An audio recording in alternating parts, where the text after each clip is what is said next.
Hi, everyone. This is Kale Mary. And I'm Soda. We're back with our 7th podcast.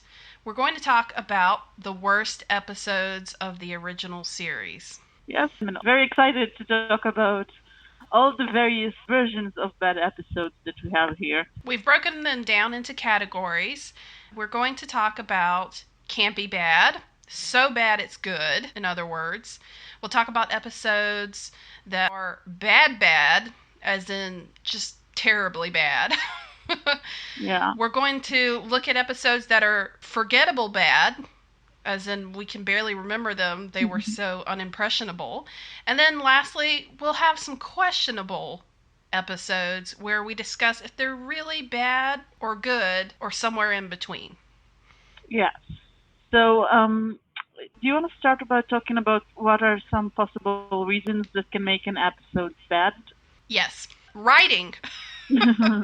I think writing is a big one. There's a trio of episodes I'm going to talk about briefly in 2 sections of this podcast. And that's because they were written by the same person. And this person was a big fan of horror stories. But when I went in to do a little research, I found out that one of the episodes he wrote was considered so bad that Gene Roddenberry had to rewrite half of it.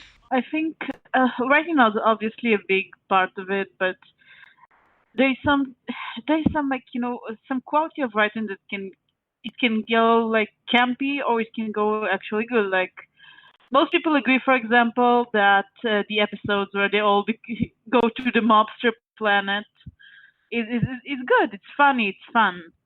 But if it was done somewhat differently, it could be considered campy bad because it has all the elements of being campy bad. It was just saved by some unknown quality. Mm-hmm.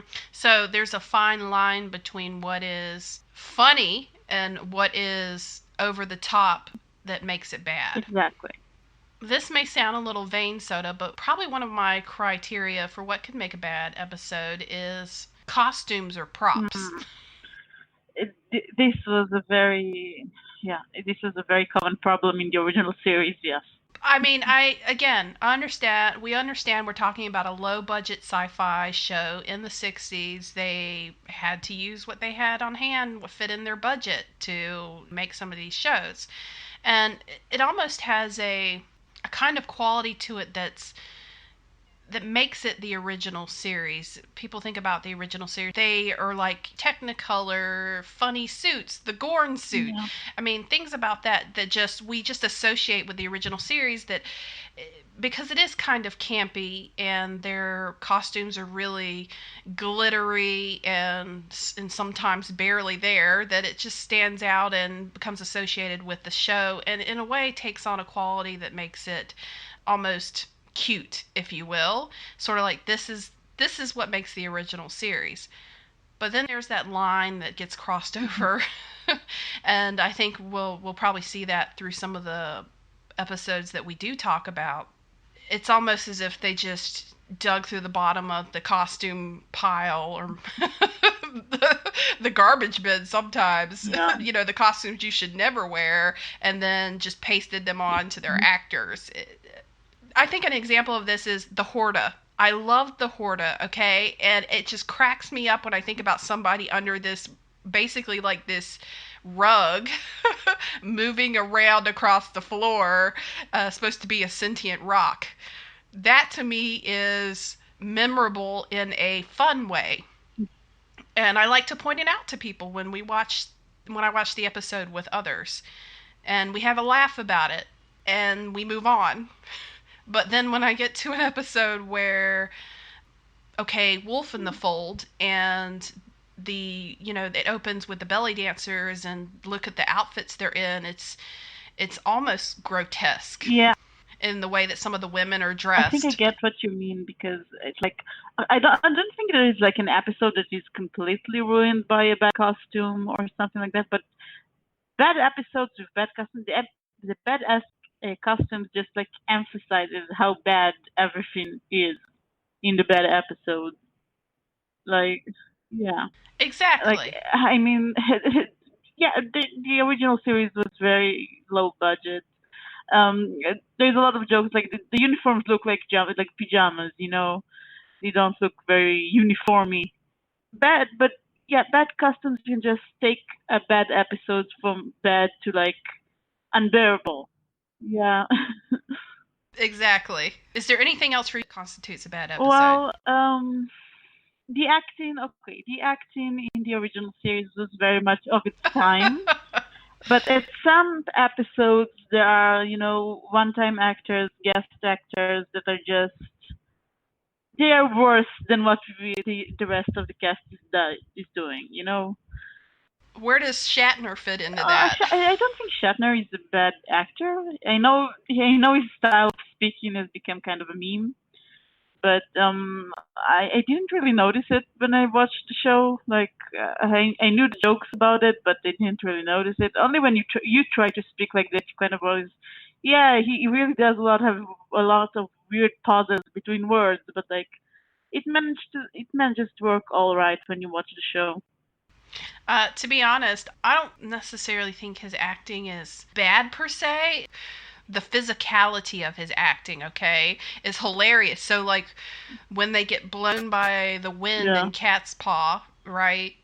They're just like rolling across the sets, like, like with their arms yeah, up and rolling sideways and acting like there's this great wind that's blowing them over. That kind of stuff it's campy and it's the physicality of it is so the acting is so ridiculous that you can't help but yeah, like it in some fashion. But there are times when it is just too ridiculous, and I think it does just it like you said, it makes a yeah. bad episode a little more There is one unbearable. episode, the alternative factor, which like I think most fans consider it, the actual worst episode of the series, were just all of the things we talked about. All of them just came through: bad guest actors, bad writing, terrible costumes. Just everything came together to make probably the worst episode of the original series. Well, unless you have something else to add here, I'm going to say let's jump right in. So we're going to start with Campy Bad episodes, so Yeah, bad that they or seem good, enjoyable, enjoyable. or just entertainment, pure entertainment. First of our list is, I think, one of the most well-known episodes, It's and it's from also the the third opening season. episode It's of the third Spock's season, Brain. which is like it's like cherry on the cake. That is It's like correct. fans fought so hard to get this third season made, and just this was the first episode they got.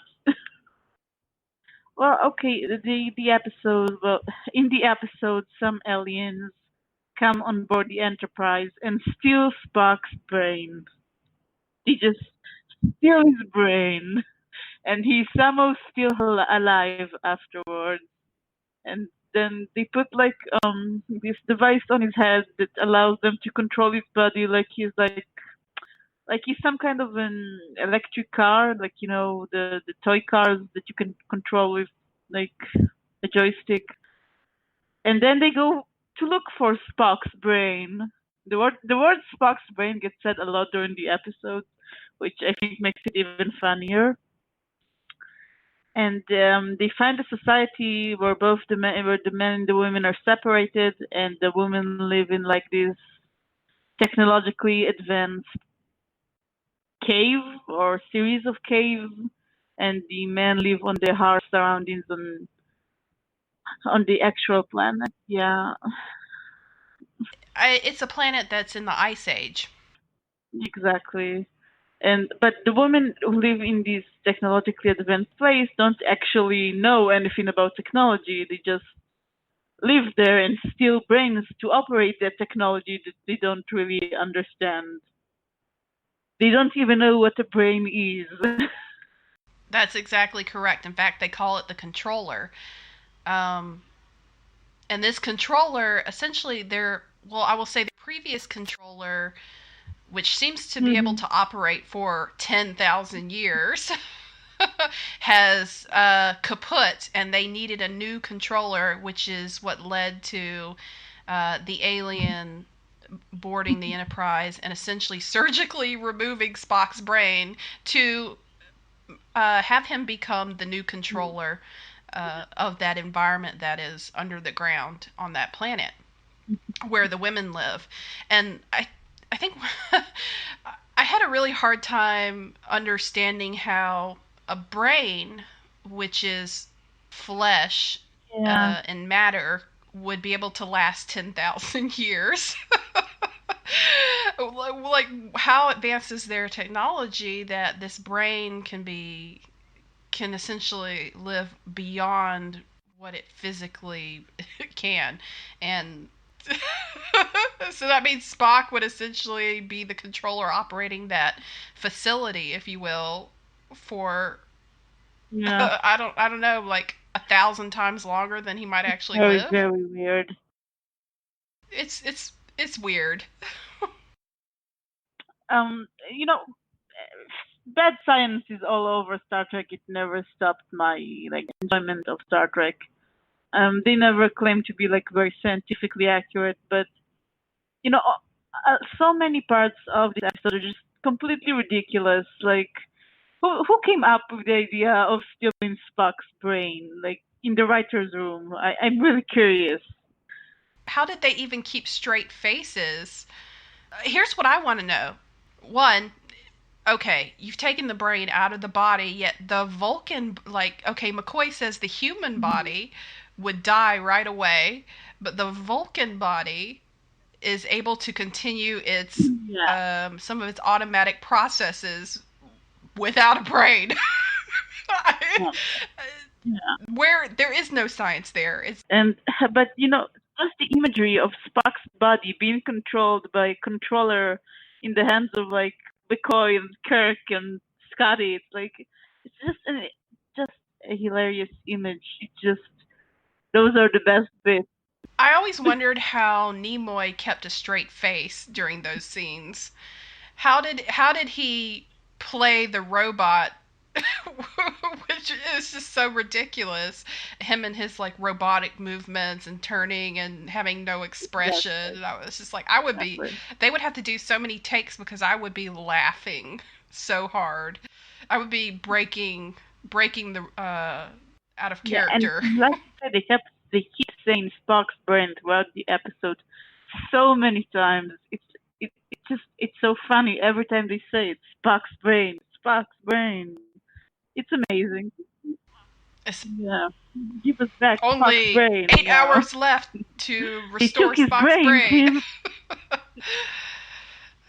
You know what I found even stranger, probably, than Spock's. Well, there's nothing stranger than Spock's brain, but I think this is something else that was just really, just really unbelievable about the episode, and it's the fact that the race that lived on the glacial age planet, being separated, the men lived above ground and the women lived below ground.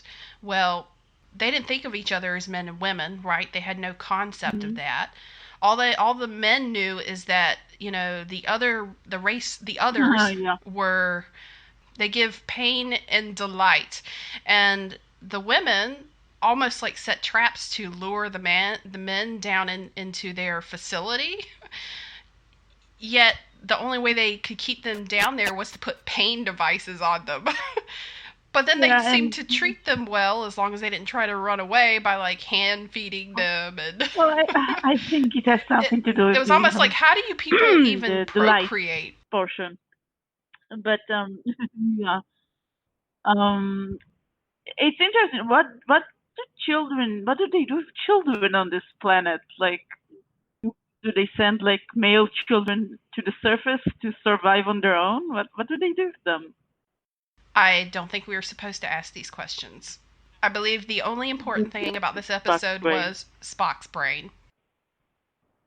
Well, do you want to move on to the next episode? Yes. Okay. So the next episode is one of my favorite episodes, which I personally know it's a terrible episode, but I love it so much. It's The Way to Eden. Known also is the Space Hippie episode. And do you want to talk about it? Why don't you talk in a little detail about just what the episode's about, and I'll jump in. Yeah. Okay. So basically, the Enterprise hosts like this cult leader and his followers, who are all basically like hippies, space version of hippies, who are looking for a planet called Eden, which their cult leader talks about, which and the leader has this disease, and the hippies are all over, and they have all these weird ideas, and they party down with the Enterprise crew, and they don't like Kirk, but they jam with Spock, and one of them is like Chekhov's ex-girlfriend. It's a very strange episode, basically. I think there were at times that I just wanted to turn it off. But I think that was mainly during the parts where all the space hippies were together playing and making But it music. was funny. It was funny. It was funny. I was also kind of like, like Kirk, right? Yeah. What are these hippies doing in the rec room, trying to convert over my crewmen to come to Eden? I think what I like about this episode is that, the hippies, they're not presented as like bad people, and they're not presented like, they are kind of delusional about like Eden, but their purpose, like what they believe in, is not presented as like complete, nonsense. Right. And I think in any other situation they would have been a cult like group that was passing through the sector, but the difference here is they want to take over the Yeah. ship. And I think, there is some, because this show was produced in the 60s and the hippies were like the youth movement of the era. And it was very popular even afterwards to like mock them, because you know how it goes with youth groups. The kids today, they don't understand anything. They have no idea what they're talking about. All that. But I think this episode, I like this episode because it shows like some respect for those people. Like they do have a lot of lofty ideas, but and not all of them are correct. Like the point they wanted to reach Eden turned out to be very bad for them, but not all of their ideas are like terrible. And as I think my favorite quote from Star Trek comes from this episode when Spock turns to the hippies at the end, and he tells them, I wish you will not stop searching for Eden, because I'm sure that if you will continue, you will either find it or create it yourselves. I like that. Yeah, I agree with you. I mean, the premise of the episode is not bad, right? But it is campy. And just the way that they pull it off, you have these, like you said, these youngsters dressed in these just radical outfits with their instruments, and they're space flower children. And they're all very pro-natural, and this recycled air is bad, and that spreads diseases.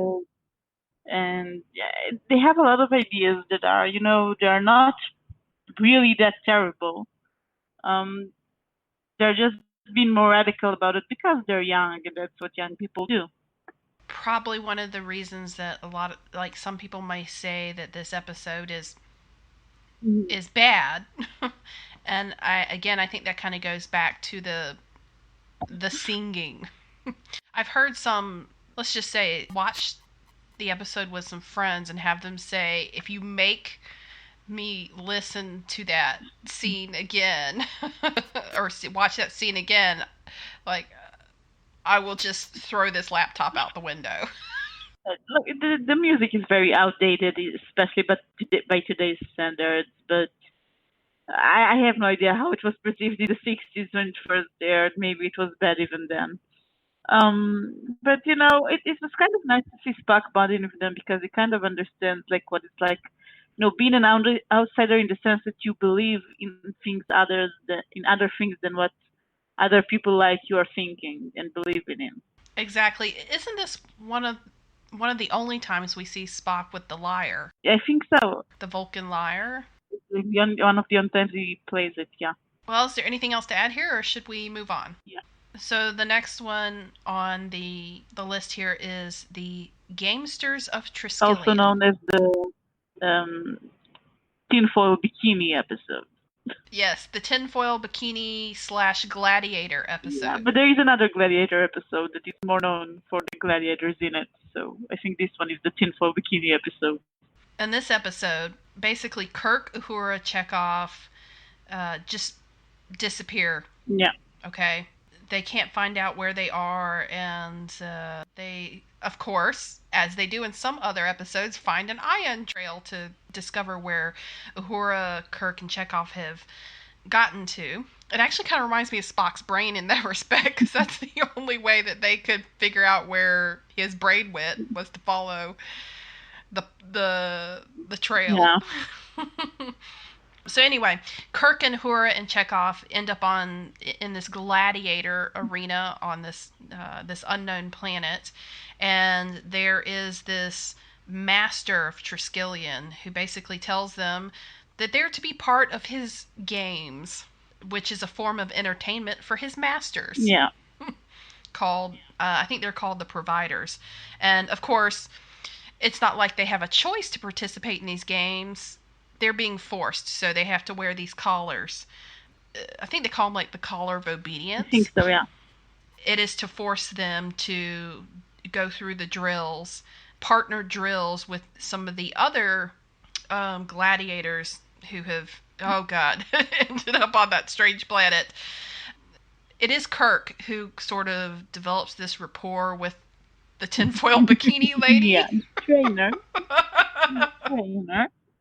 Anyway, Kirk is doing what he normally does, which is trying to figure out who are the providers and how they can get out of this sticky situation that Yep. they're in.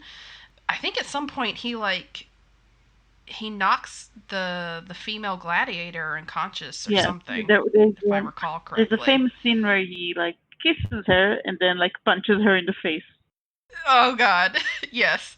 I after rewatching some of the episodes, I kind of started to see a theme with Kirk, like seducing women and then punching them or slapping them. It wasn't good. Anyway, so to make a long story short, Kirk basically finds out who the providers are. Yeah. There are 3 disembodied brains. There's a theme in these bad episodes, yeah. He's basically said he's done what he always does is he decides to make a wager with the providers. Myself and my men, we will fight against the other unequal number of gladiators. And if they win, they get freed. And if they lose, Yeah. guess what? The Enterprise crew becomes part of the games. So anyway, and then it goes on into the fight, and basically Bikini Lady surrenders and Yeah, Kirk wins. Exactly. And then Bikini Lady wants to, oh god, she's probably already like half seduced by Kirk, so she wants to go with Kirk, and he's basically like, you guys are free now. You have to learn to live your own lives. You're not slaves anymore. Yeah. No, I think Kirk's behavior this episode. I don't know, maybe because I really like Kirk, but I do think Kirk didn't like seduce this woman because he's just like this womanizer. I think seducing her to get her guard down and like get ahead of her so he could, run away was his intention all along. I don't think he was just like, well, I may be a prisoner, but there's a hot chick here, so let's do something with her. Like, I don't think that was the idea. The part about Kirk kissing her and then punching her, it was because he wanted to escape, not just because. Yes. He seems to use kissing as a tactic a lot, though.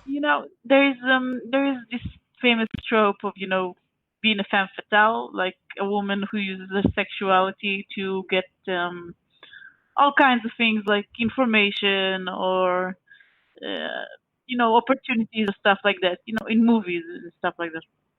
I think Kirk is a very interesting version of a male femme fatale. And we don't see it a lot, but it's interesting to see it here. I guess we're supposed to believe he's very skilled at it because the women always automatically fall in love with him or are seduced by him, and Yeah. he somehow either converts them to his side or he's able to trick them.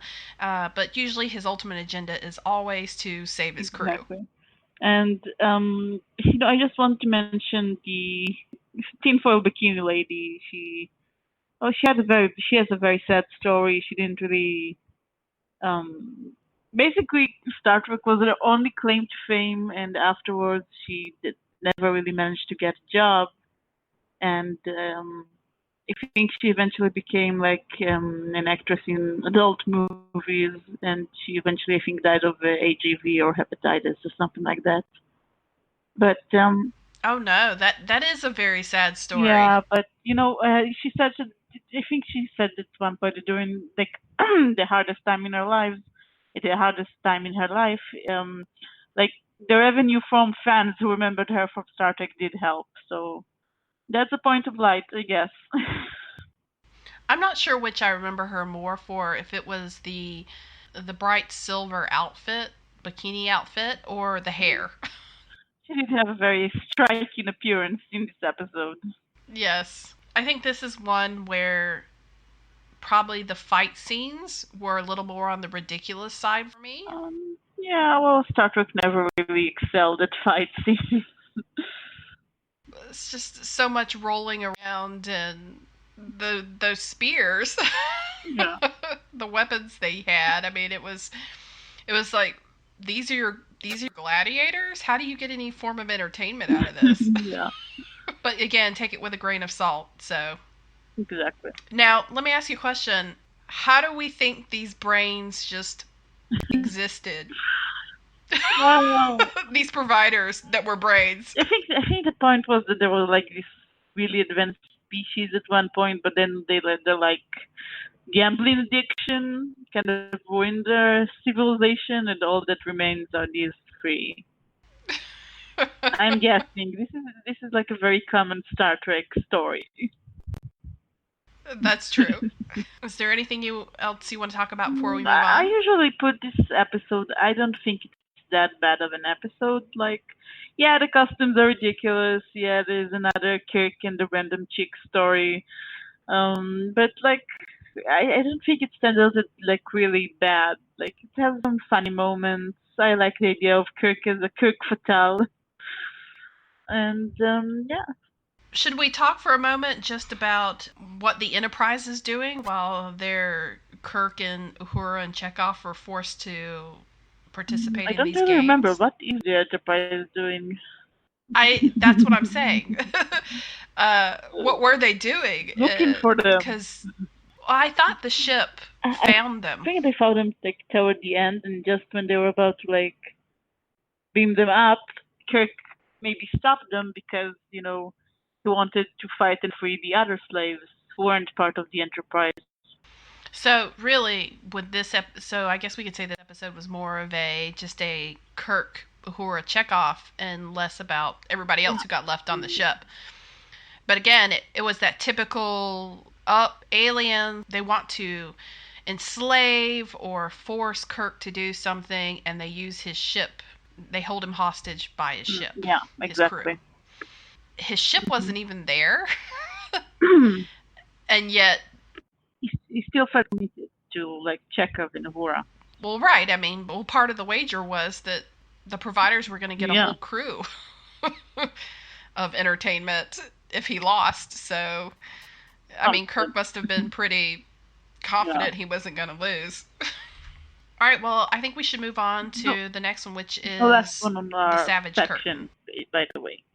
Yes, Savage Curtain. Yes. The Flying Lincoln in Space episode. Just the image of Lincoln flying in his chair in space, like not in a spaceship, just on his chair.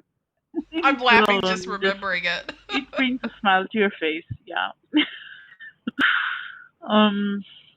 If I remember correctly, this episode is about an alien race of like shapeshifter that just take the forms of people that the crew admires, and they take them to their planet to also have some sort of a battle. if other people that they don't admire. I think it was like good versus evil, right? And the evil part, the evil side is like Genghis Khan, if I remember correctly. And who else was there? Yes. And ironically, Collis. Clash? Yeah. Yeah, Yeah. well, I call him Collis. I mean, or Coles. Isn't he part of He's Discovery? like a mythological figure of the Klingons. Yeah. Right. And Yeah. there was another one with like from Earth history, but like few Star Trek Earth history. I don't remember what his name was. He wore a red jumpsuit thing. You mean the Colonel? I think so. Yeah, and then there was a woman. There was a woman, yeah. Also an alien, if I'm correct. Or So maybe she it was, was yeah. Team Good against Team Bad. Exactly. Oh, and there was also Spock met, what's his name? Serac. Spock, exactly. Spock met Yes, Serac the father of the Vulcan philosophy. and the Vulcan haircut, apparently. I just, I don't know. I wonder how I even watched the whole episode because it was so campy. Like Lincoln and Serac, like mainly Lincoln, right? Yeah. Space Lincoln, especially when spoiler alert, Lincoln he gets killed, and it makes Kirk angry.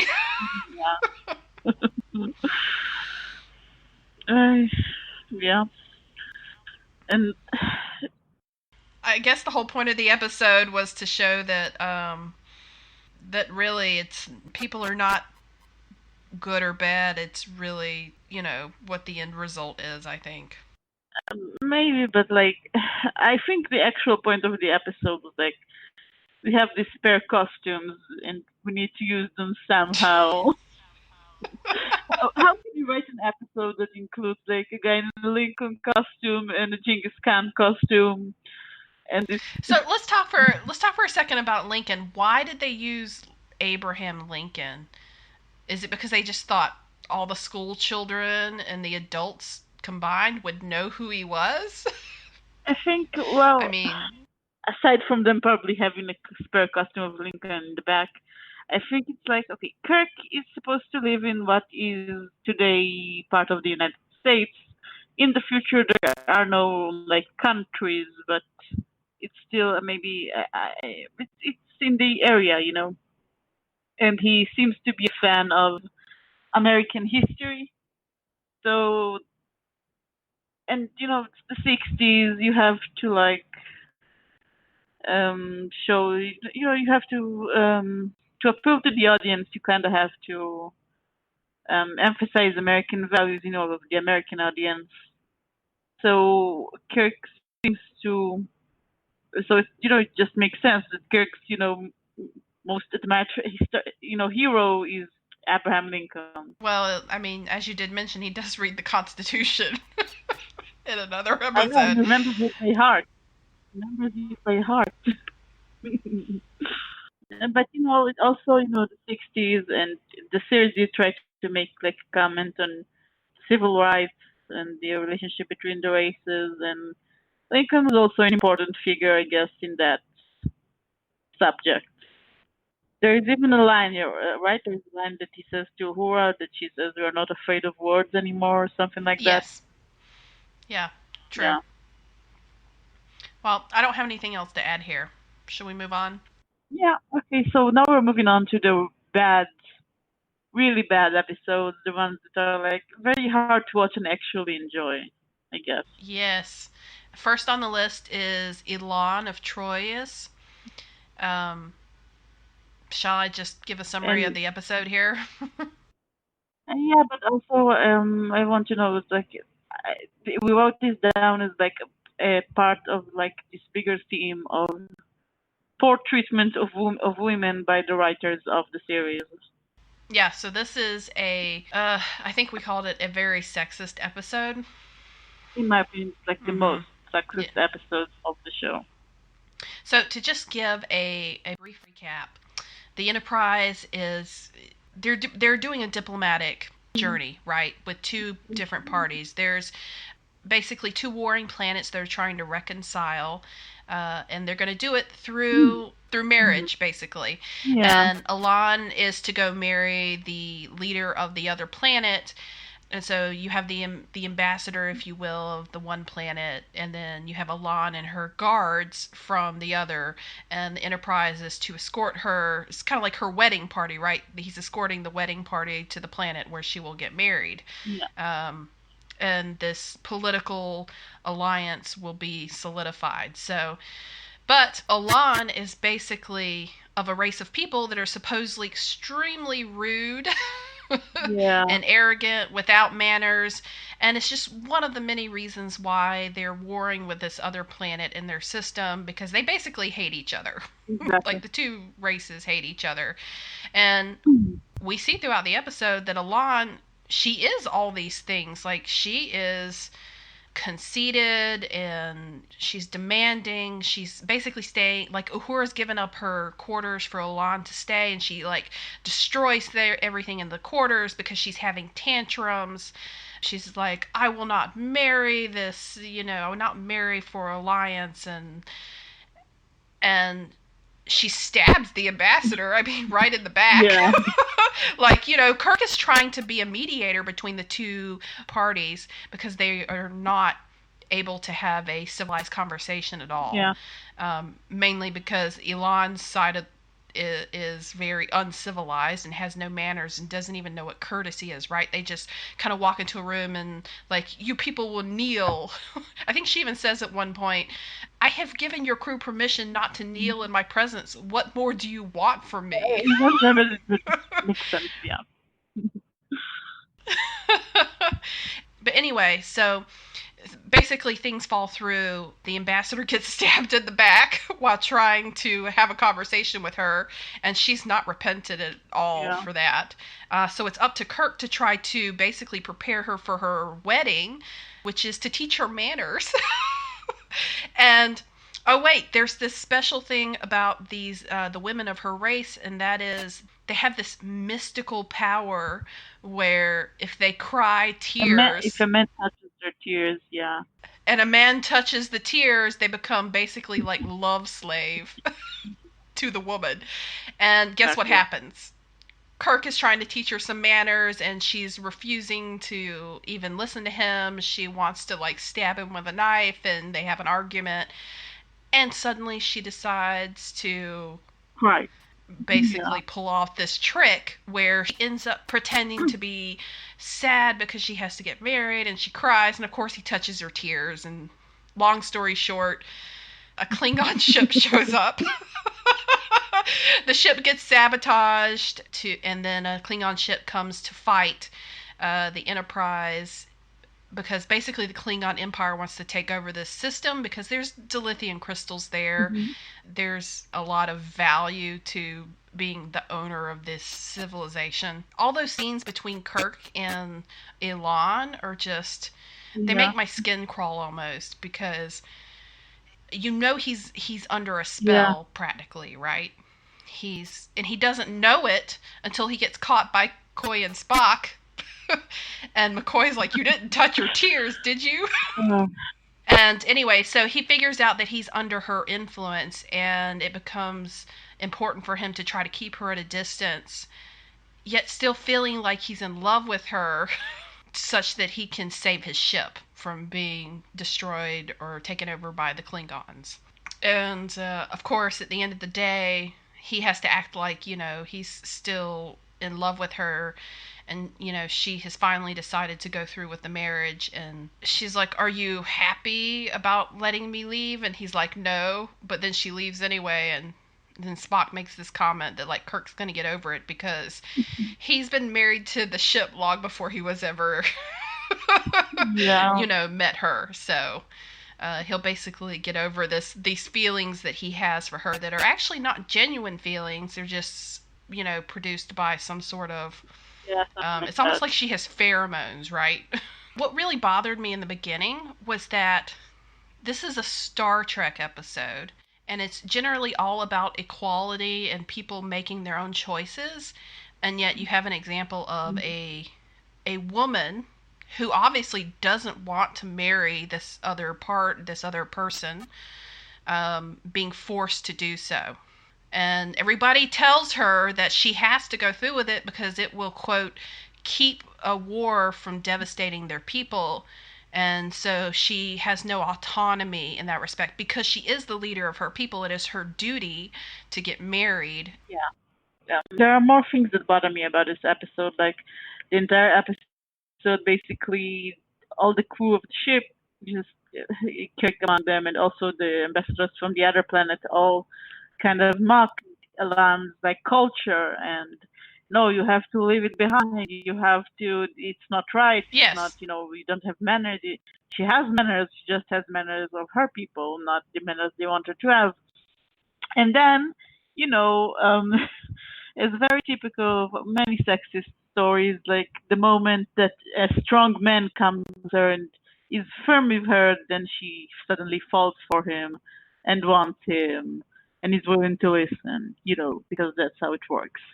I actually never made that transition that they supposedly did in the episode where Elaan has put him under her spell knowingly, and yet at some point during their liaisons or whatever, she suddenly does want him, like actually want him, as opposed to just want to use him. I never figured out that point where her feelings changed because it wasn't in the script. I think we were just supposed to assume at the end that she actually did like Kirk for himself and not just want to use him to oppose her marriage. I actually didn't think she wanted to use him. I think it was part of the story that he was like this strong man who was firm with her. So she's like, oh, now I like him. I want him for myself. Oh wow, well, I took it a whole other way. I really thought she was being manipulative. I didn't think she was manipulative. I thought like the writers were just being extremely sexist. Because they wrote the entire episode, like there is this very infamous line that Kirk says, that Vulcan women are the only women who can say they're logical. Oh yes, Like, the only logical women in the universe or something to that effect. Yeah, something like that. I know. I was like, ooh, burn. That's a horrible Like, thing to yeah, say. that doesn't sound like Kirk at all. There was another episode, when they hosted like this guy from from the 60s of Earth on the ship, and he was walking and he saw a woman in the hallways, and he was like turned to crew and said about a woman, and Kirk says the crewman. And it's like Yeah. this line does not sound like Kirk at all. No, it doesn't. And you know what else stood out to me? This is another episode where he hits a woman. She slaps him when they're having this, conversation over her, like, not even having table manners. And he slaps her right back in the face. That bothered me. That bothers me less because I don't think like if a woman like attacks you violently, you can return the favor. Like you're not supposed to just sit there and take it. But I think that was really the list of the problems of this episode. Yeah, it struck me as something. I just didn't think it was something Kirk himself would do. It's not that, people don't respond when attacked. It's just that you rarely see him raise a hand to people unless he is actually fighting for his life or someone else's life. Yeah, but it reminds me of like in another episode that we might bring up, Friday's Child, like when McCoy is talking to the woman who is pregnant and she slaps him, so he slaps her back. Yeah, but that's McCoy. I would totally expect that of McCoy. McCoy, I don't know. It just seemed to me that Kirk was always like supposed to be a gentleman, right? I mean, yeah, but she did attack him. I think it was kind of, this is what her culture expects, so I'll be violent now. That is the only thing she would understand. Maybe, yeah, which is also, kind of, But then she was like, "How dare you lay your hands on me?" But then she liked him, so she cried that he became her loved slave. Yeah. This episode was actually written because the producers thought that there weren't enough, women watching the show. So they wanted to write an episode that will attract women, and they thought this will attract women. Wrong. Yeah, this is so. Yeah, It's offensive. it is. It really is. Are we done talking about this episode? I think so. Yeah. That brings me into the next one, Mm. which is actually sort of a trio of episodes. They were all written by a writer called Robert Bloch. He was a American horror writer. I think he's best known for having penned the novel Psycho, which was a later adapt into the Alfred Hitchcock film. Yeah. So he wrote the episodes Catspaw, Wolf in the Fold, and What Little Girls Are Made Of. And those are the only three I think that he wrote in the original series. Okay. But as I was sort of watching the episodes, I kind of saw a common theme in these three, and that's the sexism in these episodes. Just the way in general that the female sex is viewed by the males, and the way in which the women are either love slaves or harpies, if you will. I'm trying to remember which one was in the What Little Girls Are Made Of. It's the one with Christine Chapel, right? With her fiance. Yes, that's the one with the androids. Yeah. Roger is living underground with some androids, and he's the supposedly dead fiance of Christine Chapel. Yeah. So just really quick to talk about the Wolf in the Fold. This scene opens on a sort of like a pleasure planet where these people don't really know what it is to be afraid, right? They're all just sort of like, they call it kind of hedonistic pleasure planet. Everybody's out to just have a good time. Yeah. But we have Scotty, McCoy, and Kirk in this, it almost looks like an opium den. It's supposed to be patterned after sort of like a Middle Eastern entertainment where you had a belly dancer, right? So you have this woman in this really awful costume, like doing belly dancing, and the men, Kirk, McCoy, and Scotty, are basically drooling over her while she's doing this dance, and Kirk's like, I invited her over to the table. The reason they're all there is because apparently Scotty's he got thrown into a bulkhead and got a concussion and somehow started to hate women. First off, what? What? Yeah. So Kirk thinks the cure for helping him get over this concussion that makes him hate women is to take him to a pleasure planet where women can be enjoyed. Now, how awful is that? Yeah. So she comes over to the table and, introduces herself. Scotty's like, you want to go for a walk in the fog? And I'm just like, oh, God. But long story short, she gets murdered. He gets blamed for the murder. And then in trying to figure out if Scotty is really the murderer, they call another female crewman down from the ship. She gets murdered. They think Scotty did it. And then they go back up to the ship to figure out if he's the murderer. And they bring another woman into the trial. And she almost gets murdered. But it turns out that the actual murderer is this entity that has been killing women over the centuries, and we know him on Earth as Jack the Ripper. If I remember, it's coming back to me, and I think the conclusion was that he kills people who are the most fearful, and so he's more attracted to female victims because they're more emotional. Exactly. He feeds off of fear. And there's a third murder, and then there's almost a fourth murder. There's actually a third murderer on the planet, and that's by the empath who almost, can pinpoint who the actual murderer is. But she says he has a desire to kill that never dies, and he hates women. Yeah. It's what she says, and then the lights go out, and then she's found with a knife in her back, and Scotty right next to her with blood on his hands. So it all goes downhill from there. But basically, this entity and the reason he preys on women, not only because he hates them, but because they produce more fear. That is what they said the reasoning was, that he feeds off of terror and fear.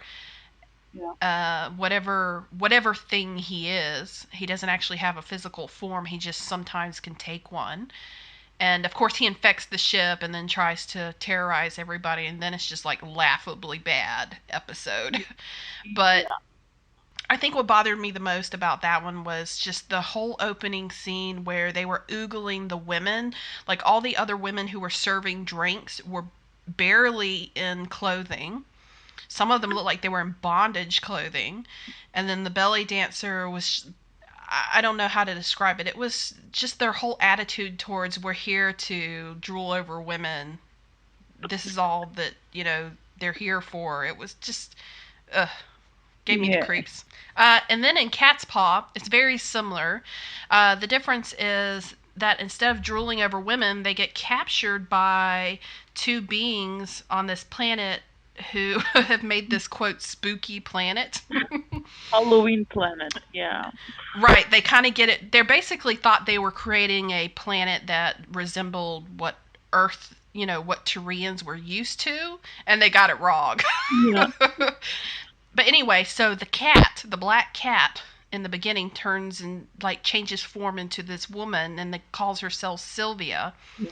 She is power hungry. Like she has never been in a form that allows her to feel sensation and to be able to like touch things and have control over things, and this is like a new to her, and she basically becomes very like power hungry, which is against whatever they were supposed to be doing in that galaxy. Yeah. Whatever research they were supposed to be doing, right? They're not really supposed to be torturing Kirk and his crew. That's not what they were there for. But anyway, she takes it too far.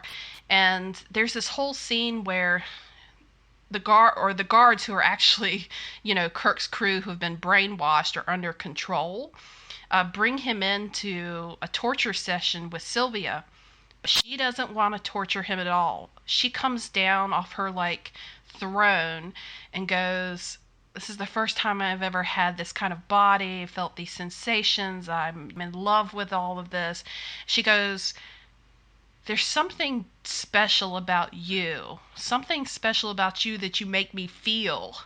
And then she proceeds to like rub herself all over him. And of course, Kirk takes advantage of this. This is another one of his like femme fatale moments where he literally just he grabs her and kisses her and is trying to like pry information out of her on basically how he can free himself and his crewmen.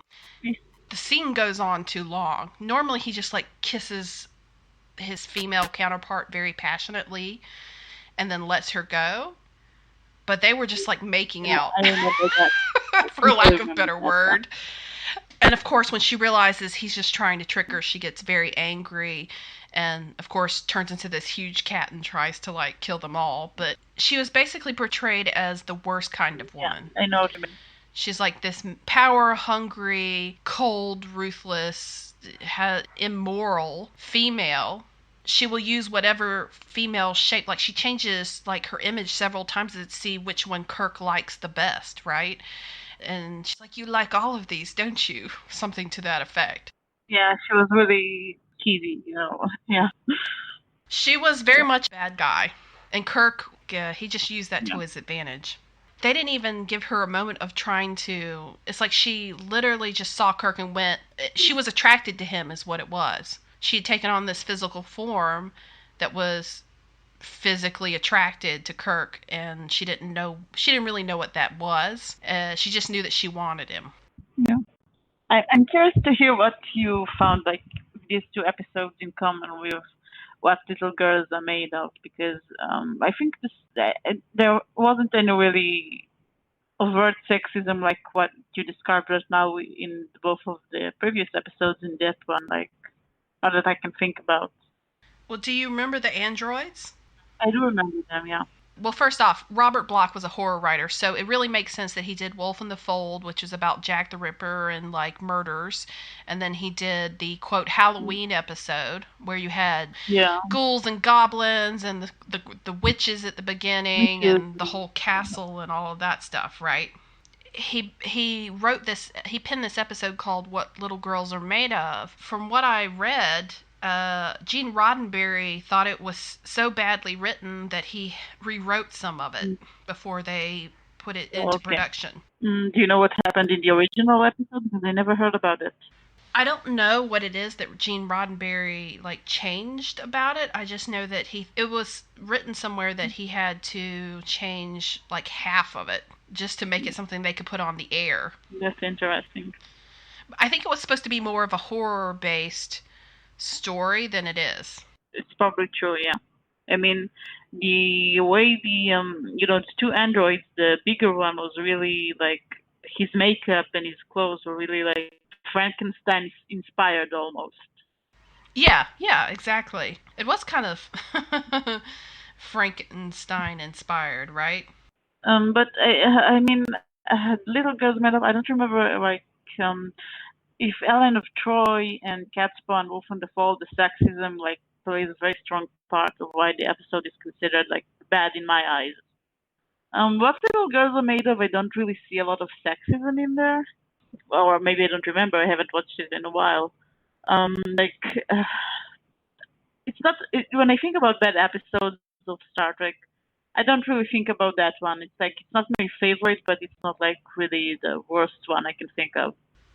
Well, no, it's not one of the worst ones. I mean, probably the only thing I really didn't like about it was how Corby treated Chapel.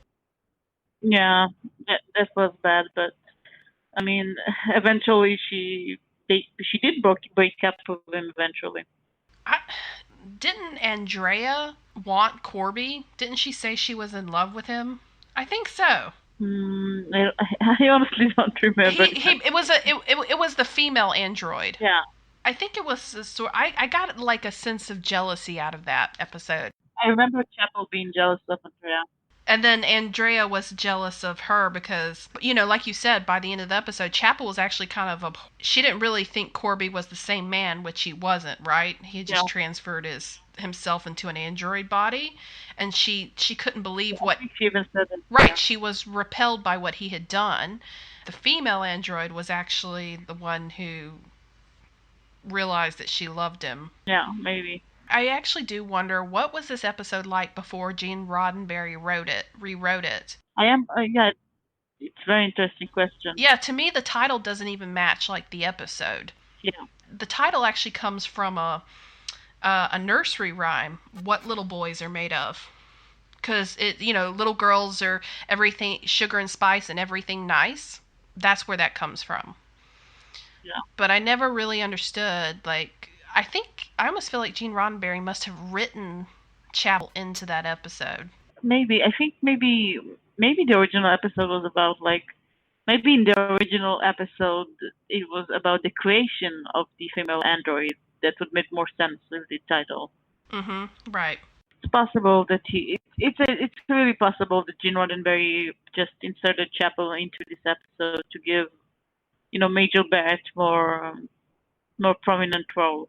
For me, what little girl's made of it's not a bad episode, but it's like a forgettable bad because I didn't take anything away from it.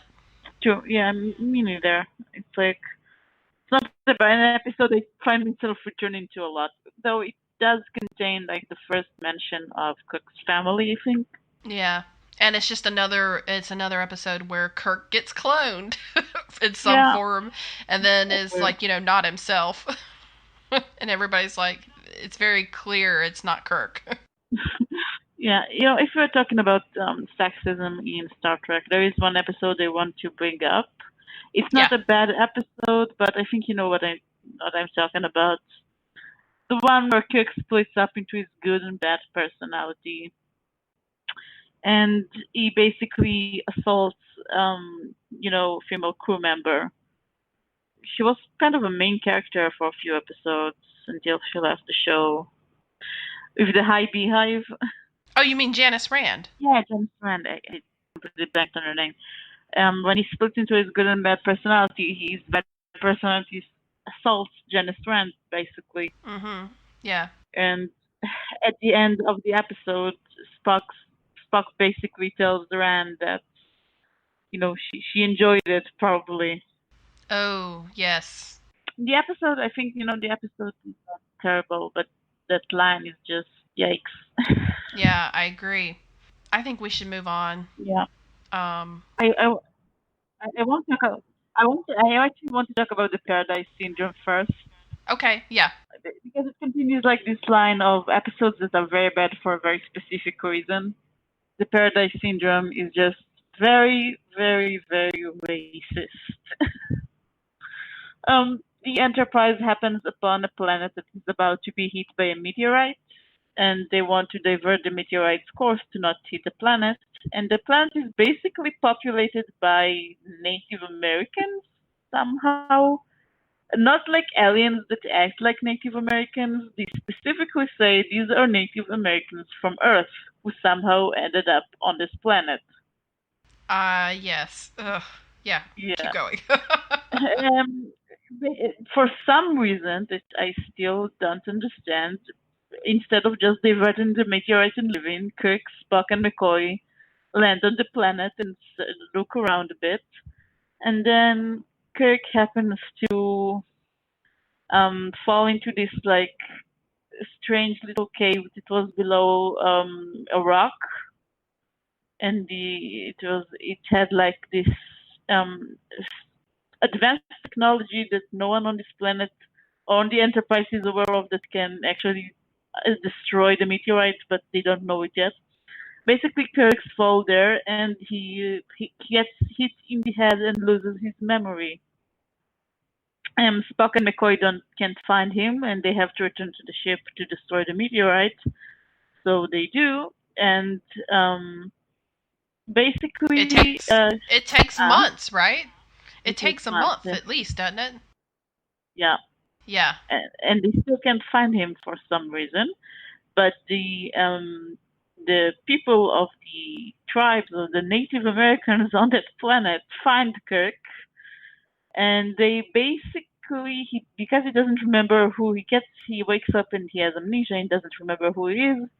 So he lives among them, and he becomes one of them, and then he marries one of the daughter of the chief. He marries the daughter of the chief, and and then eventually the Enterprise crew finds him. They can't manage. They don't.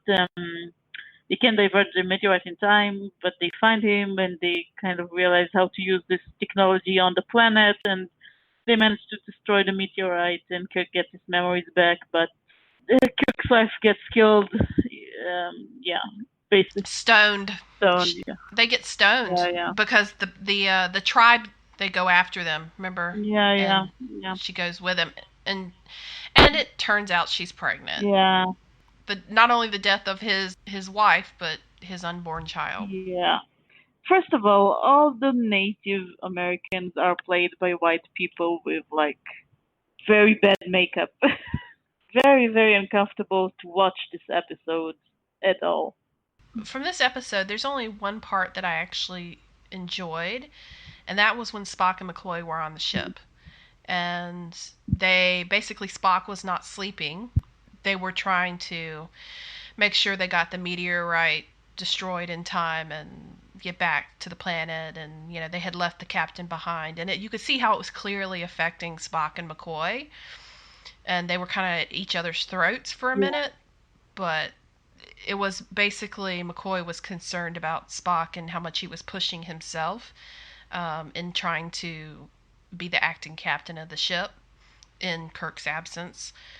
Other than that, I feel exactly the way that you put it, Soda. I was uncomfortable for the rest of the show. First off, I was like, okay, so this strange man who is obviously not of your race is discovered, and so you dress him up like one of you and then marry him Yeah. to the daughter of the chief, and then she immediately becomes pregnant. You know, I think if this episode was done as like, if it wasn't done like about Native Americans who are for some reason not on Earth, if it was done like just an alien race of some sort, like any alien race, it Yeah. would have been like okay. So I won't say it would be like a good episode, but it was like it would have been like okay. So Kirk loses his memories and thinks he's one of the aliens, and then it turns out he isn't. I can understand the point of that plot, but just all those people who are basically, acting as Native Americans with their poor makeup and their, I don't even know. I don't think their portrayal was accurate at all, and it was kind of stereotypical, and it just made me very uncomfortable to watch the episode. And it also made it seem like the Native Americans, because they were Native Americans, they lived in the typical way that Native Americans did when America was first visited by, Yeah. those who were not native to the continent, right? So if these people had somehow made it off the planet onto another planet, why would they not have evolved like the other Turians over time? Why would they be stuck in that same society from hundreds of years ago? I took it one of two ways. I was like, okay, either this means that had the country not been essentially invaded by outsiders, maybe they would have preserved their way of life longer. But on the other hand, I was like, or are you just trying to say this is what Native American, like this is your stereotypical Native Americans, But, they don't evolve, like they're not. but it actually seems like they evolved, not evolved, because they had the technology to destroy a meteorite, but they still lived in. I won't even call it like a They didn't traditional. even live in like, they still lived in teepees and their, Yeah, traditional ways of housing. I know. I don't even want to call it traditional because they don't like. It's not like they pick like a specific tribe. They even say it's a mix of all kinds of native tribes, and they all live in this very stereotypical Native American culture. But they apparently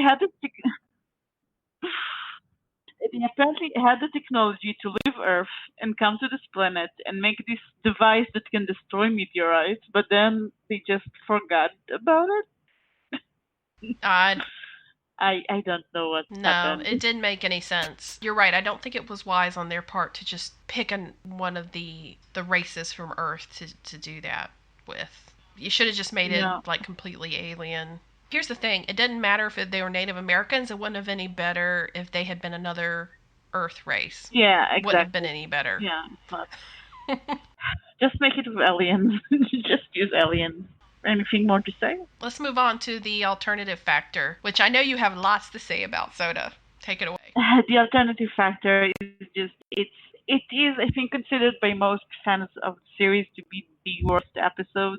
Like I know Spock's brain gets all the reputation because it's not only bad, it's fun to watch, but the alternative factor is really like it's not fun to watch at all. And I think it's kind of unique for the reason that it's not bad because of like sexism or racism or anything other product of its time. It's just bad because it was made badly. It's poorly written. It's badly acted. Um, the episode is about basically the Enterprise gets into this planet, this new planet that they find. They start surveying it, and suddenly there is a bad special effect that takes way too long. And you better get used to it because it's going to happen all throughout the episode. And suddenly they find this person there is suddenly a form of life on this planet where there wasn't before. And when they go down to see it, to check it out, they find this weird like Jetsons car vehicle like type of thing. It's really just like it's a spaceship that looks like a Jetson car.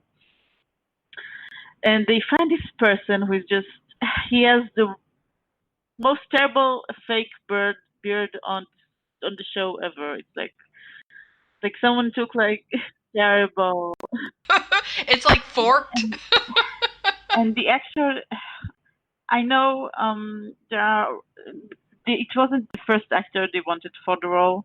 It was like a last minute replacement, and they didn't have the costume they planned for the original actor, so they like cobbled together some things they had, and he's not a very good actor, and he's he's this person who is called Lazarus, and he's running around raving about his enemy, this monster that he's chasing after. And then he falls off, and there's another bad effect that takes way too long. And the effects are basically here to tell you that there is a rift in the universe of a different universe is trying to I don't remember how they explained it exactly. Like a different universe, things from it clashes with our universe because of the rift, and basically this guy is the rift because he kind of met his opposite universe counterpart, and he became crazy. Yeah, it has something to do with the ship, Yeah, right? not really. That's kind of the point. His ship was apparently a time machine, and he's been chasing this guy Yeah. throughout time. But this guy was actually from a different universe, so it's not like a ship could travel universes. So it's already weird.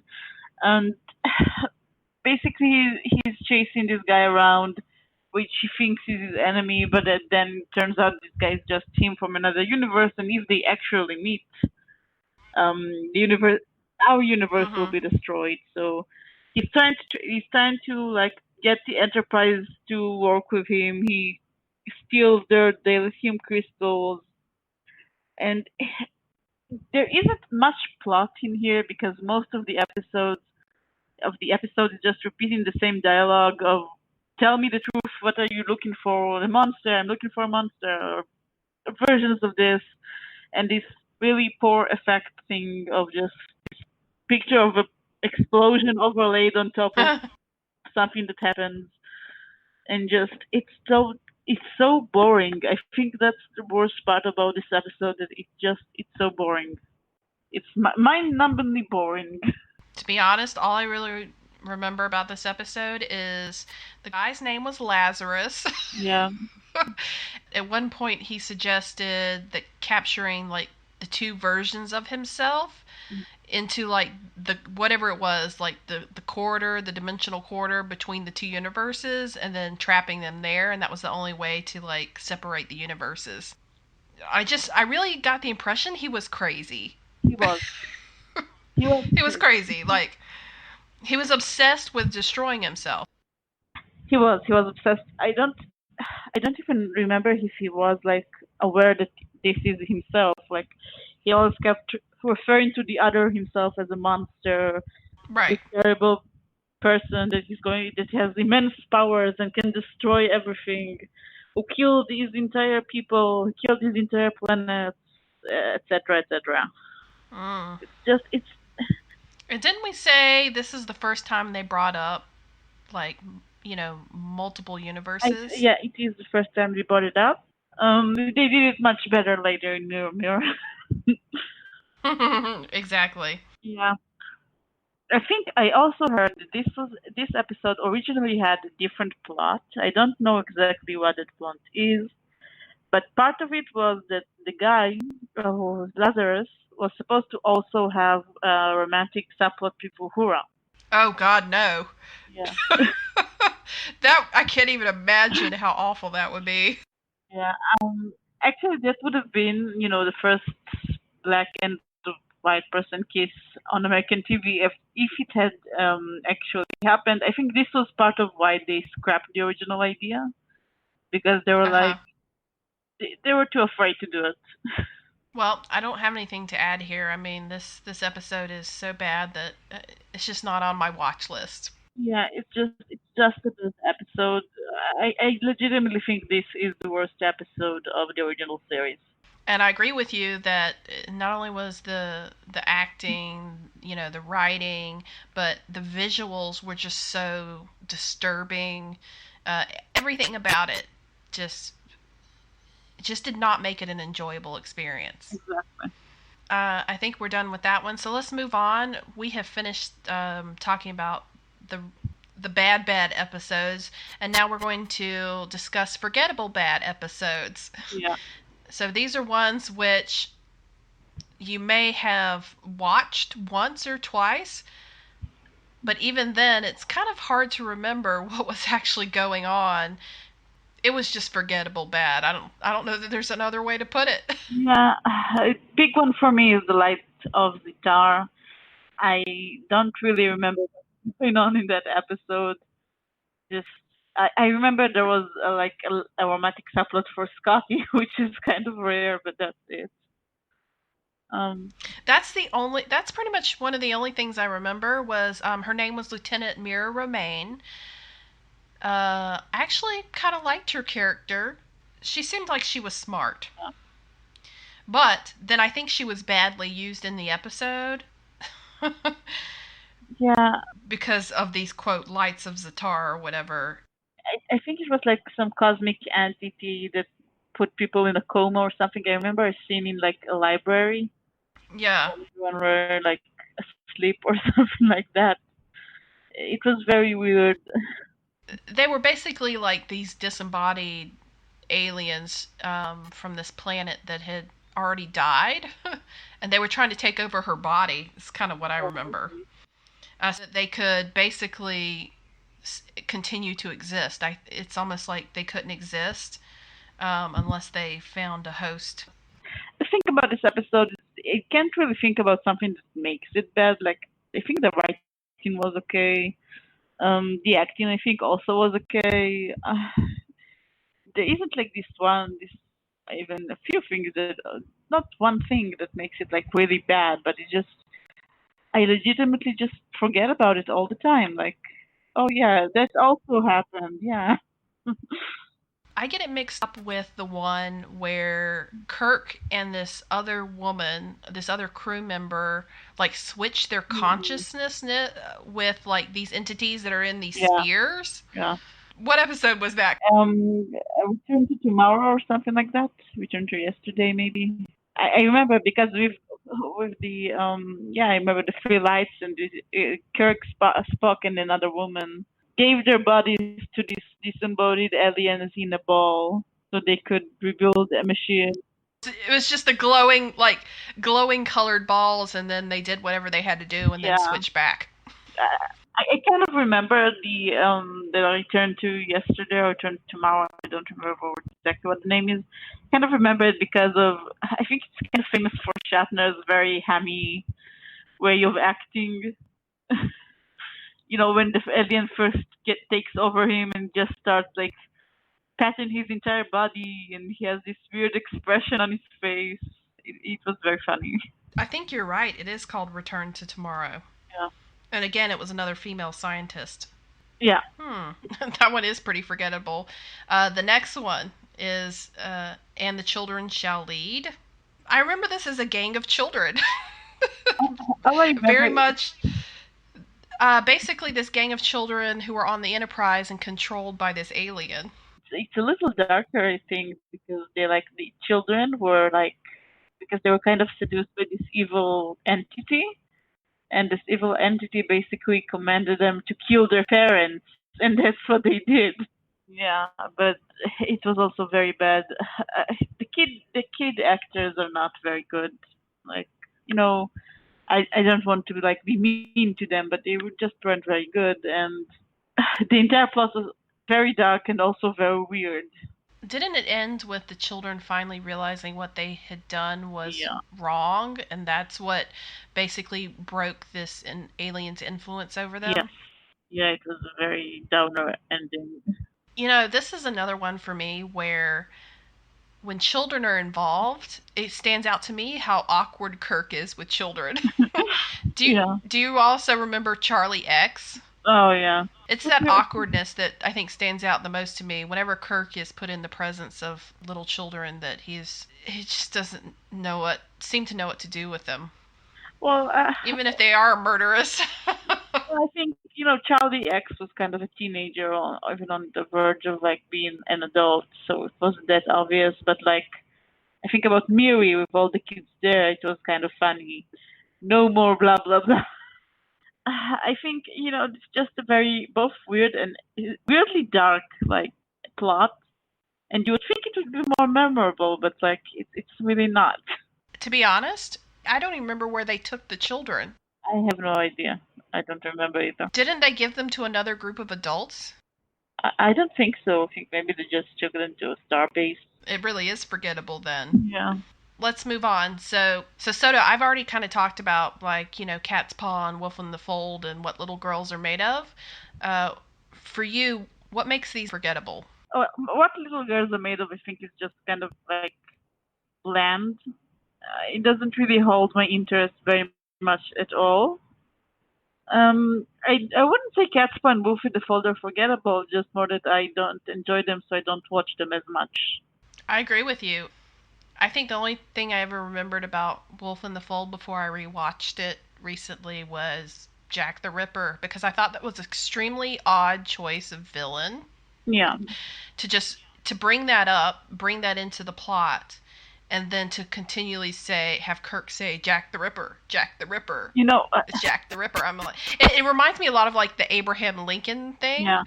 Because it's like they took one of the most memorable names in history, except this one, of course, was a killer, and they just threw it in there. I think the most interesting thing about Wolf in the Fold is that it's not science fiction like at all. It's all about like ghosts and possessions, and I don't know. Usually when you have like Lincoln in space, then it turns out like a shape-shifting alien, but like here it's just like very supernatural, more than science fiction, actually. Again, it was very. That has to be because of the writer and his love of horror stories. I mean, if you think about it, the entity in Wolf in the Fold was a non-corporal vampire because he fed off of fear. Poltergeist, right? He didn't actually possess people. He kind of made his forms.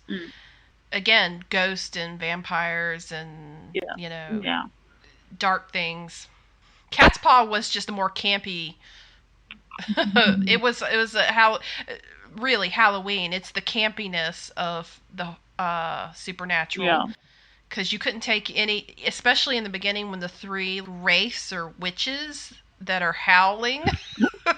and Spock says, Kirk turns to Spock and he's like, "What'd you think about that?" And he's like, "Very bad poetry." Like Spock analysis, and Spock is like, very bad poetry, Captain. And Kirk is like, a more useful analysis, Spock. And then they're in the dungeon, and Kirk says bones, and McCoy's chained next to an actual skeleton, and he decides to call him Doc. Yeah. I mean, just it's actually it's really campy. Funny moments, yeah. But it's pretty much forgettable, except that it's the Halloween episode. Yeah, and also I think the memorable part is like the real form of the aliens at the end is kind of memorable. How weird it is. The weird little noises and the fact that they look like just a bunch of like a hodgepodge of feathered boa and some straw, some like pipe straws, and just like colorful little. It's like pieces of trash glued together with little legs that make a weird noise. Yeah, and then they basically disintegrate in a puff of smoke. You know what was the most ridiculous thing about Catspaw? Was the scene where Sylvia's supposed to turn into this gigantic cat. All they did to film that was take the cat walking through like a cat-size hallway. Yeah. And then made these really, and then made the sounds of a cat yowling. And then acted like the cat was trying to knock down the door. Because it was literally just the fluffy black cat. They kept showing the shadow of the cat on the wall to make it seem like it was huge. Yeah, that's very bad. Very bad. Do you have any others that you want to talk about as forgettable bad? Not really, but maybe I forgot about them. That's exactly what I was thinking. We're sure that there's more. They're just so forgettable, we can't even recall them for the podcast. Yeah. Okay, let's move on to the last section, which is questionable episodes. So, were they bad? Were they good? Were they somewhere in between? Yeah, these are mainly, I'll be honest, these are mainly episodes that I personally really like. But, fans tend to have like this favorite episode, best episode, worst episode, ranking list, etc. And these are usually at the top of the worst episode lists, but I don't know. I personally really enjoy them, and I don't think they're considered as bad episodes. So the ones that we are talking about are, first of all, Friday's Child. Basically, in that episode, there is a political battle between the Klingons and the Federation about this planet of very traditional tribal aliens who have like a lot of like traditional costumes, and they're very strict about it. And the head of the main, basically the head of the tribe there is basically he dies, and then his pregnant wife, um, Kirk and Spock and McCoy escape the Klingons with his pregnant wife, who was also supposed to be killed, and there's a lot of political rivalry, and basically there are a lot of fun interactions between McCoy and the pregnant woman and Spock and Kirk. I think it was the Akar, Yeah, right? Akar. That had recently died, and they were trying to. Well, someone assumed the new Akar position, and she was supposed to be killed. Yeah. I like this episode because when you first start the episode, McCoy is pretty proud that he knows a lot about these people. Yeah. He's like, I've been here before, I know their customs. I think he even chastises Kirk at one point for doing something like trying to take the fruit or whatever it is that the Akar's wife offers him, because that's like a death sentence. Yeah. And McCoy seems to be like the resident expert on these people and their customs, yet when he's having to help the Akar's wife, pregnant wife, escape, he has no qualms about just being the old country doctor, because, screw their customs. She's being so stubborn that she's delaying their escape.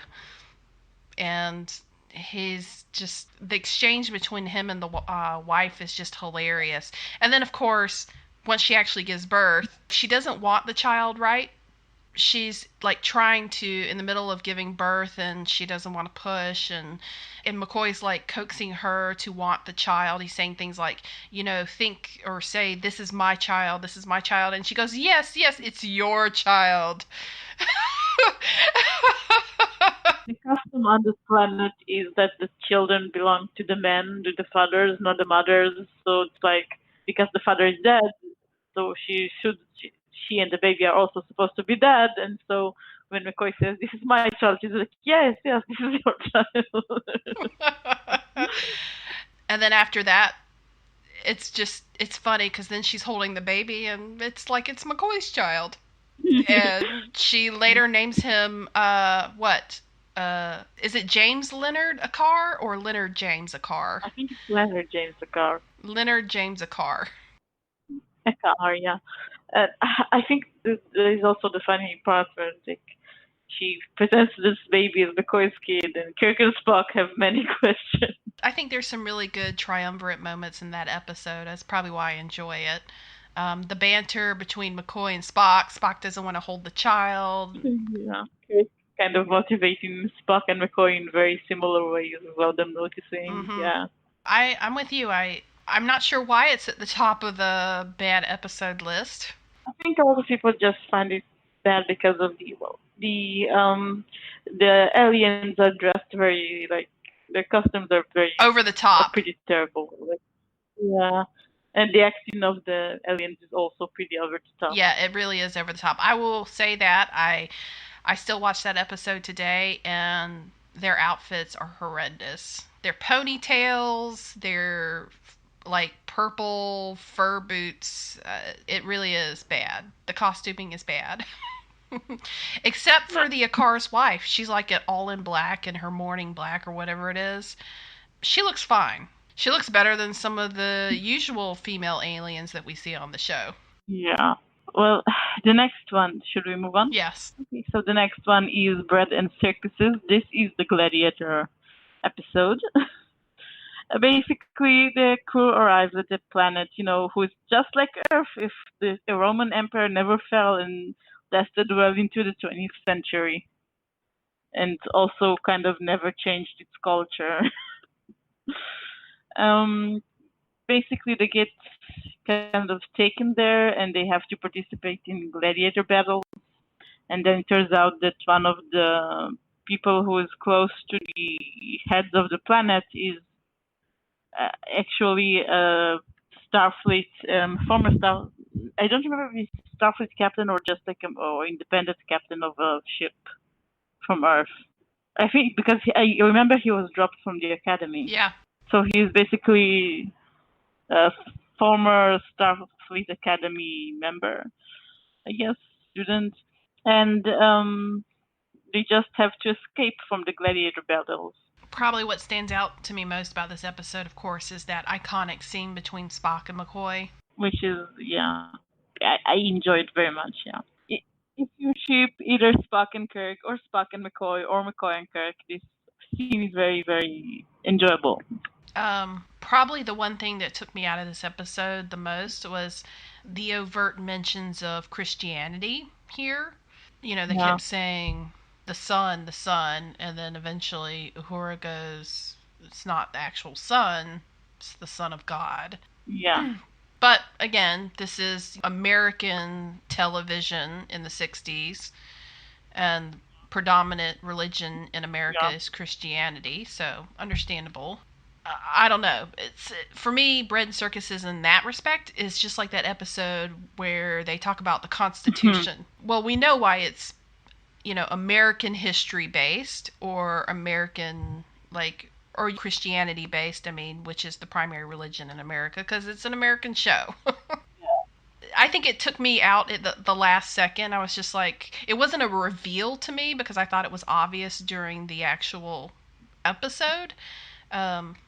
I was just like, it'd be easier if they were just not a Earth-like race, developing the same type of history and the same type of following the path of like how Christianity developed into the prominent religion that it is today. I just don't know why they made an episode based on that. Yeah, I mean it's fun. It's okay. An okay episode. I think it had some really fun scenes, like we mentioned. Oh, I like that it's televised Gladiator. I mean, televised Rome. Come on, that I thought was interesting. Yeah, that's why I said it was like if the Roman Empire never fell and destined into the 20th century and didn't change its culture. I suppose I didn't understand the whole part, and why is it inevitable that the Roman Empire is going to fall and Christianity is going to rise? Yeah, like you said, it's probably because 60s and American culture is very, American culture is very much around Christianity and etc. etc. Yeah. But as far as plot goes, you know, it's not like one of the smartest episodes there are, but it's really enjoyable. I find it enjoyable when I watch it. So I don't. I enjoy probably the actual gladiator scene where Spock and McCoy are given swords and have to fight, and you know McCoy is like, Spock, come over here, because he's not gonna fight. He can't fight with a sword, really. Mm-hmm. And I think they had really nice outfits. I enjoyed the costumes on that one. Well, they were just like shirts and pants. I meant the Romans, but okay. Okay. They were in terrible costumes. Yeah. Unlike many other episodes, which we will talk about in a minute. But you know, you reminded me that you know, in the Forgettable Bad episodes, we really forgot to talk about the one with the American Constitution. So, okay, well, let's really quick just talk about that one. Yeah, the Omega Glory. It's called the Omega Glory. Basically, it's another one of those episodes where the crew comes to a planet that is just like Earth if this and that happened throughout history. In this case, if the Cold War just lasted forever, and basically there are two sides remaining, the Coms, aka the Communists, and the Yangs, the Yankees or the Americans. And they just fight for eternity, and they have no idea why. They forgot a lot of their like original culture, and I think they said that there was like a nuclear war at some point, and a lot of people like died in it, and that's why a lot of the culture was forgotten. And then there's the part with where Kirk discovers the old parchment Yeah. or whatever it is. He reads it to them, basically. He reads the Constitution, the Yeah. American Constitution, Yeah. on the American TV show. Yeah. I don't know if you know this, Soda, but even when I was growing up in school, every morning you would stand up and recite the Pledge of Allegiance. Okay. Is what we call it, which is basically pledge allegiance to and then to your country, and it's a very patriotic kind of thing. I think Kirk reading the Constitution to these people who could not know anything about like American Earth history, Yeah. it just really struck me as like him reading like the Pledge of Allegiance to a bunch of school children who haven't even memorized it yet. Yeah. Very weird. Yeah, it's just, I think it's mostly remembered because for that scene of Kirk reading the Constitution like very emphatically, and then the little factoid that Shatner is actually Canadian, so. I think what stands out most to me about the Omega Glory that I remember is that there's a Starfleet captain who's there and is basically violated the Prime Directive. Yeah, he is there. I think that's part of why it's like in the Forgettable Bad, because I don't really don't remember that much. Well, like you said, they've been fighting that war forever because they're basically like they had some kind of immortality, or I think the captain, I think his name was Tracy, he thought they had the secrets to immortality. Oh yeah, and that's why he was there. And eventually found out that they like got immortality because of the nuclear war thing, and so it can be recreated. Yeah, I remember that. You remember it now that we talk about it. But you forgot it otherwise. Yeah. So did I. It jogs the memory just a little bit. Yeah. Let's go back to let's talk about the last two episodes that are on the list. So one of the episodes is the Cloudminders, which, if I remember correctly, you said you don't like. And I think that's mainly because of the female lead in that, Vanna. I think actually that's the reason I like it, because. Oh, really? Yeah, because I kind of enjoy this kind of character.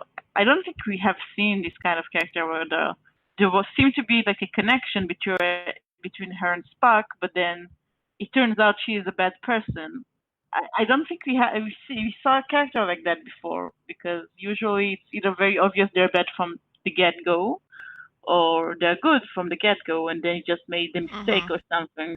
But this girl who seems like a very normal person just turns out to hold very ugly beliefs.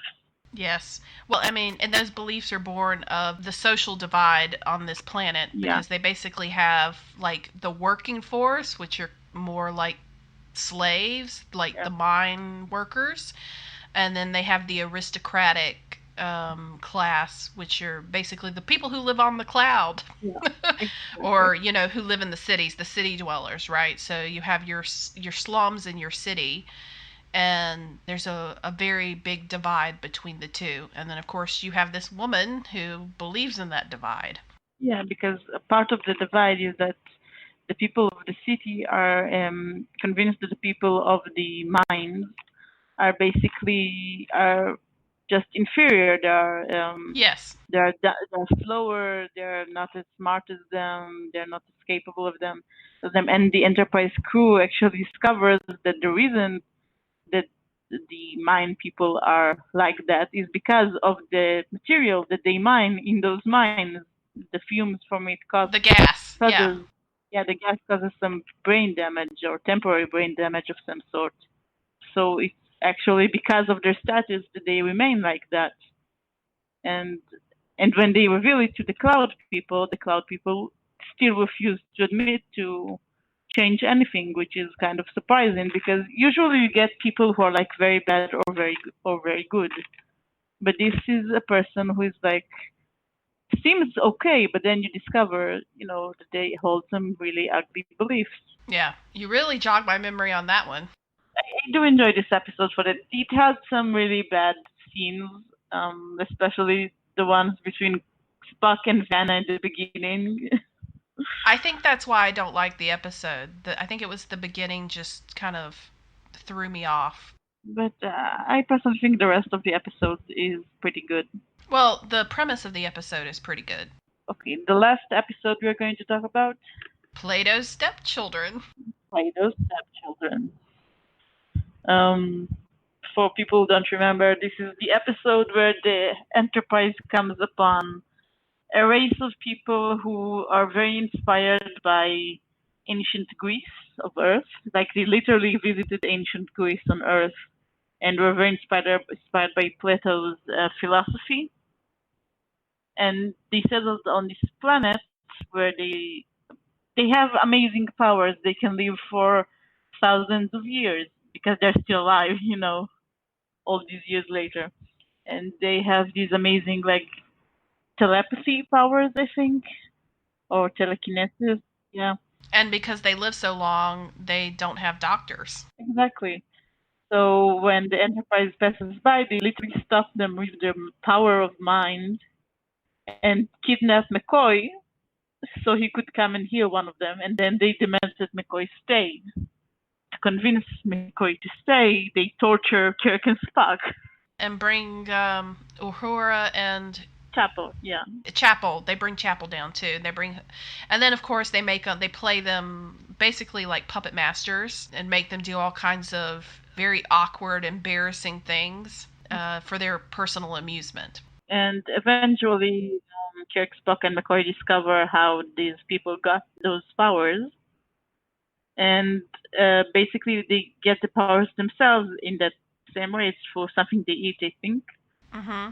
And they get those powers, and then they oppose them, and they manage to free themselves and live. Yeah, it's almost like a kind of ambrosia, right? Yeah, I think so. The only other thing I remember was the native that they treated like the fool. Yeah, he had dwarfism, and because the powers are linked to the growth hormone, and he lacked growth hormone, he was lacking he didn't have the powers, and so they treated him like the court jester or something like that. Yes, the court jester or the fool of the court, right? Yeah. And humiliated him. And he had to do what they say because they had powers and he didn't. I think, this episode gets a bad rap, in my opinion, specifically because of the scene of the aliens humiliating Kirk and Spock by making them sing and dance. I think so. I actually found that kind of cringeworthy. I thought it was very hard to watch those scenes. Personally, I thought they were supposed to be hard to watch because it was kind of them, like, torturing Spock and Kirk by humiliating them. That was the point of the scene. And I think there were so many better scenes in this episode that it's really a shame that people can't look beyond that particular scene, because like the scene of Spock getting so angry because they nearly made him like hurt Kirk was very enjoyable to me. They almost made him like step on his face or something. Yeah, and with his strength could have very seriously. Well, you have to remember, I mean, Spock's of a race that is a race of telepaths. We've seen Spock try to control other people with his abilities, so it probably hits very close to home that there's someone with very similar powers who uses it to cause harm and to humiliate others. Yeah, and also McCoy defending Spock when the aliens made him laugh and cry. Oh, yes. No, I think that hurt my heart. Yeah. Poor Spock. There were a lot of very emotional scenes in this episode. Mm-hmm. And I thought just. And then should we talk about probably the one scene that everybody remembers? Yeah, okay. So this is the episode that had the first black and white people kiss on American television. I think when people hear, they expect like a full-blown romance, but really it was just like aliens made them do it. Yeah, it really is the trope. Aliens made them do it. I will say that as someone who is not of that generation, watching Kirk kiss Uhura and being forced to do so, of course, made it like a very uncomfortable scene, right? Mm-hmm. Because these are two people who don't want to kiss each other and have to. Yeah. But I suppose that for the viewers of the 60s, it would have been shocking as the first interracial kiss. Yeah, it was. I think it was banned in a few states at the time. Probably, yeah. The episode. Mm-hmm. I think there is also a funny story behind it, like that when they filmed this episode, the production wanted to we didn't want to air it with the kiss, so they asked them to do a version without the kiss, and they wouldn't, they didn't want to do it, so they said, okay, make one version with the kiss, the scene with the kiss, one version without the kiss, and we will decide later. So Shatner and Nichelle Nichols. Nichols, Shatner and Nichols basically ruined every shot of them not kissing by making like stupid faces. Yes. I think that was very brave of them. Yeah, and basically that's how they kind of forced the production to air the version of this with the kiss. And like I said before, I think the first interracial kiss was planned for the alternative factor episode, but they were kind of afraid to air it back then because they were, they hoped to have more seasons. By the third season, I think most of them knew this was the last season, so they didn't really care as much. Yeah. And well, besides the fact the alternative factor was a terrible episode and nobody would have wanted to watch it again. Yeah, but this is the point that a lot of people today consider Plato's Stepchildren to be a horrible episode. I think I would rather watch Plato's Stepchildren than the Cloudminders. Something about Vanna that I just cannot make me go back and watch that episode. I enjoy both episodes. I do like Plato's Stepchildren more, but I also really like the Cloudminders. Well, do you have anything else, any other episodes that get an honorable mention here? Not really that I can think of. Do you have any? Just one. It came to mind. I've kind of been thinking about it on and off, but I wasn't sure if I wanted to put it on the list, and that is Shore Leave. I think it's questionable. Yeah, it might be questionable. Well, one, the giant rabbit suit. Giant rabbit suit. The giant Easter bunny that's running around. Yeah. Episode Shore Leave, where basically they've come to this planet and don't realize it's like a. They think they're just taking shore leave, but it's actually like a recreational planet. Anything can be created that you want on this planet, and it takes them a minute to figure it out. I enjoyed the part where, we got to see all of Sulu's knowledge about weapons. I did not enjoy the part where they had the knight run McCoy down. Yeah. And then I did enjoy the part where Kirk went off chasing, what's his name? Yeah, the Finnegan. Finnegan, yes. Finnegan, who was like a bully from his past, like when he was in school. And yeah, I thought that was a distraction to the whole story. It gets an honorable mention for me because every time I watch it, I'm not sure if I like it or hate it. Yeah, it's kind of like this for me too, because there are parts of it that they really like, but parts of it are also kind of really silly. They're not that enjoyable to watch. So I am kind of sometimes I am in the mood to watch it. So I don't know. So I think it could be Campy Bad, or is it Bad? I just don't know. The costumes are bad. I'm looking right now at a list of episodes. There are episodes that have bad aspects, but I wouldn't consider them wholesale bad. Like, okay, there is a Private Little War that was like an analogy of the Vietnam War at the time. It also had this female shaman who also bewitched men with her magic potion power, very similar to Elaan of Troyius, just less. She wasn't the focus of the episode, so it was less, overt. But it also had. Did you get the feeling that the way they made her look was supposed to, she was supposed to have an Asiatic look? I think she was actually more modeled after Romani woman, what you call gypsy, but not very nice word. Yeah, so I think they even called her a gypsy at one point. Okay, yeah. So I couldn't figure out what it was that she was supposed to be like, but I felt like it was some type of stereotype. Yes, I think this was very much a Romani stereotype. And then she tricks Kirk. Probably the one thing that made me laugh was the big. I can't remember what the creature's name was. The weird creature was very funny. Yeah, that he had to fight. Another episode. This is more of an episode. This is like kind of a why was it even here? Is like an assignment Earth that was supposed to be like a pilot for another show. It was supposed to be a pilot for another show, and it's like it focuses almost completely about two unrelated characters to the show. And Kirk and Spock have this very little part of it, and it was very weird. It's very weird to watch it, honestly. It is. That's true. His name was Yeah, Gary, right? He was like Gary a. Seven maybe. He had an American name. It was a time travel episode, right?